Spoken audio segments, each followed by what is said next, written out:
Hello friends, so welcome to our new channel study with Swati. Okay, so अब हम data types के बारे में बात करते हैं। सो सी जो है वो सपोर्ट करता है डिफरेंट टाइप्स ऑफ डेटा को। इन डेटा टाइप्स को स्टोर करने के लिए मेमोरी में इनकी अलग अलग स्टोरेज होती है।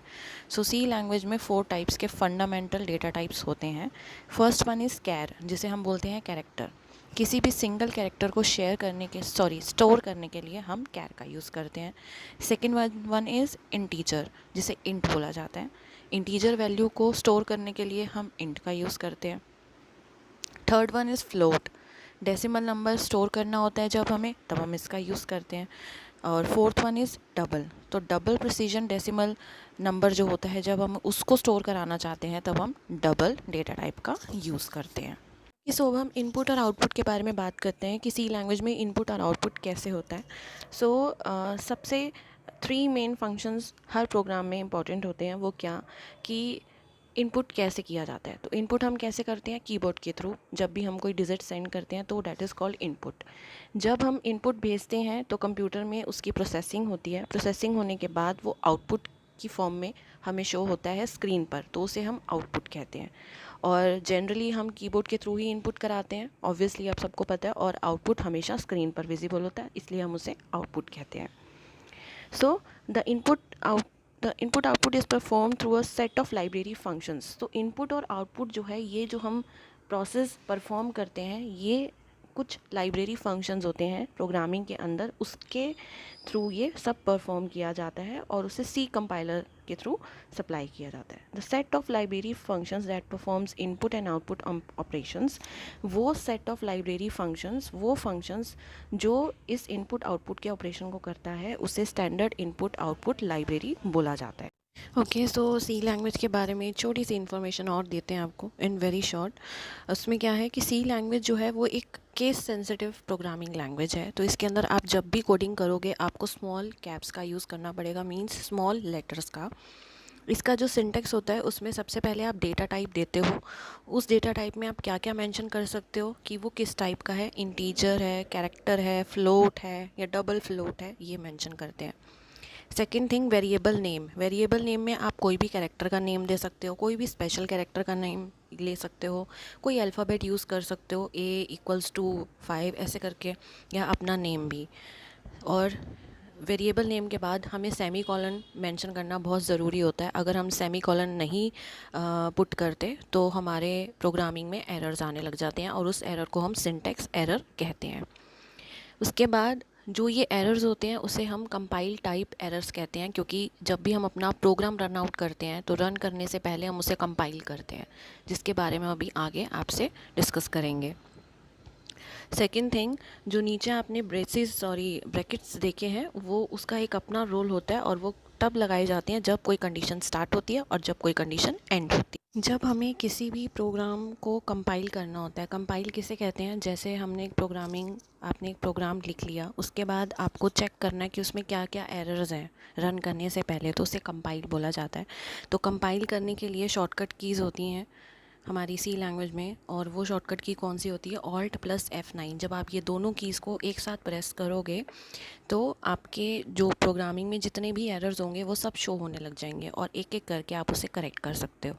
जब आपका प्रोग्राम कंपाइल हो जाए उसके बाद हम प्रोग्राम को रन करते हैं। तो रन करने के लिए एक अनदर कीज़ का कॉम्बिनेशन होता है, वो है हमारा Ctrl+F9 की। F9 की क्या होती है, फंक्शन कीज़ इसे बोला जाता है। तो इन दोनों को भी जब आप इकट्ठे यूज़ करोगे तो तब आपका प्रोग्राम रन करेगा। उसके बाद आता है इनपुट आउटपुट। जब हमें आउटपुट को एज अ मैसेज प्रिंट कराना होता है तो हम प्रिंट एफ का यूज़ करते हैं, ठीक है।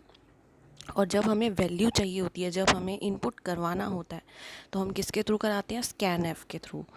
और प्रिंट एफ और स्कैन एफ के साथ जो आप ब्रैकेट्स यहाँ पे देख रहे हो, उस ब्रैकेट्स के अंदर आपको पैरामीटर्स पास करने होते हैं। जैसे फॉर एग्जांपल आप कोई नेम प्रिंट कराना चाहते हो तो आप स्वाति लिख सकते हो, या कोई मैसेज प्रिंट कराना चाहते हो कि हेलो हाउ आर यू, तो आप ये प्रिंट करा सकते हो। ओके, सो अब हम स्कैन एफ के सिंटेक्स के बारे में बात करते हैं। तो स्कैन एफ जब भी हम यूज़ करते हैं ऐसे यूज़ करते हैं, ब्रैकेट्स में %d हमने क्यों लिखा है, क्योंकि वो एक डेटा टाइप है जो हमें बताना बहुत ज़रूरी होता है। उसके बाद हम इसे इन्वर्टेड कॉमास में क्लोज कर देते हैं, फिर कॉमा लगाते हैं, फिर उसके साथ स्पेस देकर एम्फर का साइन यूज़ करते हैं, जो कि एक एड्रेस का साइन होता है, और उसके साथ आप कोई भी वेरिएबल नेम यूज़ कर सकते हो, लेकिन वो यूज़ करोगे जो आप प्रोग्रामिंग में ऊपर डिक्लेयर करोगे, जो भी हम आगे प्रोग्रामिंग में आपके साथ शेयर करेंगे। एंड देन ब्रैकेट को क्लोज करके हम सेमीकोलन लगाते हैं, बिकॉज अगर हम सेमीकोलन यूज़ नहीं करेंगे तो सिंटैक्स एरर ऑब्वियसली आएगा ही। सो परसेंटेज डी क्या है, एक डेटा टाइप है। और एंड मीन्स एम्फर साइन, जो उसको एंड भी बोला जाता है, इनटू विच, जिसके अंदर हम एक वेरिएबल की वैल्यू को पुट करते हैं।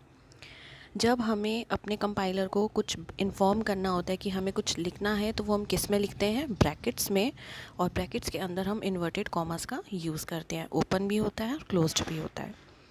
एम्फर साइन ऑलरेडी आपको बता चुकी हूँ, जिसे हम एड्रेस साइन भी कहा जाता है। So when we have to tell the compiler to write its value on its own, जब हमें कंपाइलर को बताना होता है कि वो अपने पास से वैल्यू को लिखे जो हमने एड्रेस करी है वो, तब हम अपने वेरिएबल के साथ एम्फर साइन का यूज़ करते हैं। ओके, सो अब वॉइड मेन के बारे में जानते हैं कि जब हमें कोई प्रोग्राम लिखना होता है तो सबसे पहला फंक्शन हम यही यूज़ करते हैं, सबसे फर्स्ट लाइन ही यही होती है, वॉइड मेन ब्रैकेट्स। और उसके बाद हम ब्रेसेस का यूज़ करते हैं, कर्ली ब्रेसेस का, जो जब हमें प्रोग्राम को स्टार्ट करना होता है, फिर बीच में हमारी सारी प्रोग्रामिंग आती है, जब हमें प्रोग्राम का एंड करना होता है तो हम कर्ली ब्रेसेस को क्लोज़ करते हैं। ये इसका सिंटैक्स है। ऐसे ही हमने नीचे एक एग्जांपल आपसे शेयर किया है, उसमें हमने क्या करा है, वॉइड मेन लिखा है, ब्रैकेट कर्ली ब्रेसेस ब्रैकेट जो है वो ओपन किए, इंटीजर एक ए दिया, वेरिएबल कोई नेम भी दे सकते हो आप, सेमीकोलन पुट करा। Second line is print F, print करने के लिए एंटर अ नंबर, ये मैसेज आपके आउटपुट पे प्रिंट होगा। और अभी मैंने आपसे शेयर किया था कि जब हमें कोई मैसेज प्रिंट कराना होता है तो हमें ब्रैकेट्स के अंदर इन्वर्टेड कॉमास में अपने मैसेज को लिखना होता है, फिर ब्रैकेट को क्लोज करना होता है, फिर एट द एंड सेमीकोलन लगाना होता है। और आउटपुट कौन लेकर आता है, स्कैन एफ। तो स्कैन एफ में हमने क्या डाला, नंबर है, कोई डिजिट है, तो इसलिए हमने परसेंटेज डी का यूज़ किया, कॉमा लगाया, एंड ए, जो ऊपर हमने अल्फ़ाबेट लिया है कि हमें जो अपनी वैल्यू है वो किसके अंदर स्टोर करानी है, इंटीजर ए के अंदर, तो ए में वो चली जाएगी। Third line print f value of a is, ये एक मैसेज है, तो मैसेज आएगा कि value of a is equals to, जो भी आपके ए में आप पुट करोगे वो उसमें आपको आउटपुट में शो होगा। ओके, सो हम स्कैनएफ के साथ जिन कन्वर्जन स्पेसिफिकेशंस का यूज़ करते हैं, conversion specification means data type, किस टाइप का डेटा हम यूज़ कर रहे हैं और उसका साइज़ क्या है उस डेटा का, तो वो सब नीचे एक टेबल में मैंने आपसे शेयर किया है। फर्स्ट वन है परसेंटेज सी, जब हमें कोई सिंगल कैरेक्टर का यूज़ करना होता है तब हम स्कैनएफ के साथ परसेंटेज सी यूज़ करेंगे। परसेंटेज डी कब यूज़ करते हैं, जब हमें कोई डेसिमल इंटीजर यूज़ करना होता है। Percentage F floating point number के लिए, परसेंटेज ई भी इसीलिए यूज़ होता है, परसेंटेज जी भी इसीलिए यूज़ होता है। जब हमें बहुत बड़ा कोई फ्लोटिंग पॉइंट नंबर यूज़ करना होता है तब हम परसेंटेज एल एफ का यूज़ करते हैं, और जब हमें बहुत छोटा इंटीजर यूज़ करना होता है तो हम परसेंटेज एच का यूज़ करते हैं। कोई ऑक्टल इंटीजर यूज़ करना है तो परसेंटेज ओ का यूज़ करते हैं। परसेंटेज एक्स का यूज़ कब किया जाता है, जब हमें कोई हेक्साडेसिमल इंटीजर यूज़ करना होता है। परसेंटेज आई, जब हमें कोई डेसिमल नंबर या कोई ऑक्टल नंबर या कोई हेक्साडेसिमल नंबर यूज़ करना हो। किसी स्ट्रिंग का यूज़ करना हो, स्ट्रिंग किसे कहते हैं, जब हम पूरा एक नेम यूज़ कर रहे हैं तो उस टाइम पे आप परसेंटेज एस का यूज़ करोगे। कोई अनसाइंड डेसिमल इंटीजर का यूज़ करना है तो हम परसेंटेज यू का यूज़ करते हैं।